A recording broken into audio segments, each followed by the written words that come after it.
कल्याणमध्ये मराठी कुटुंबावर हल्ला करणारा अखिलेश शुक्ला गाडीवर अंबर दिवा लावून स्वतःला IAS अधिकारी असल्याचं भासवायचा. तसा आरोप स्थानिकांनी केलाय. दरम्यान पोलिसांनी त्याची गाडी जप्त करून तपास सुरू केलाय.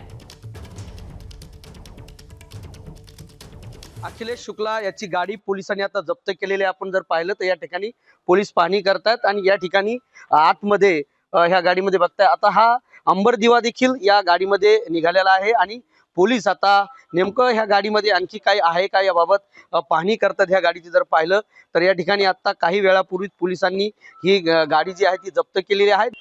काही RTO चे देखील अधिकारी या ठिकाणी येऊन गेलेले आहेत आणि या गाडीची पाहणी देखील केली. आपण जर पाहिलं तर महाराष्ट्र शासन असं नाव देखील या गाडीवरती आहे आणि ह्या गाडीचा जर आपण RTO आणि नंबर जर तपासला तर यामध्ये अखिलेश शुक्ला याची ही गाडी असल्याचं देखील त्यावरती दिसून येत आहे. मात्र या गाडीचा 2020 सालीच इन्शुरन्स आहे तो देखील संपलेला आहे. ते देखील या इथून स्पष्ट झालेलं. आता जर पाहिलं तर पोलिसांनी पाहणी सुरू केलेली ह्या गाडीमध्ये आणखीन काही गोष्टी त्यांनी काही ठेवलेल्या आहेत का या अनुषंगाने वरिष्ठ पोलीस निरीक्षक जे आहेत ते पाहणी करतात.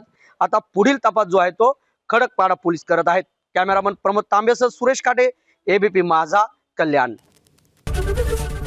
ABP माझा, उघडा डोळे बघा नीट.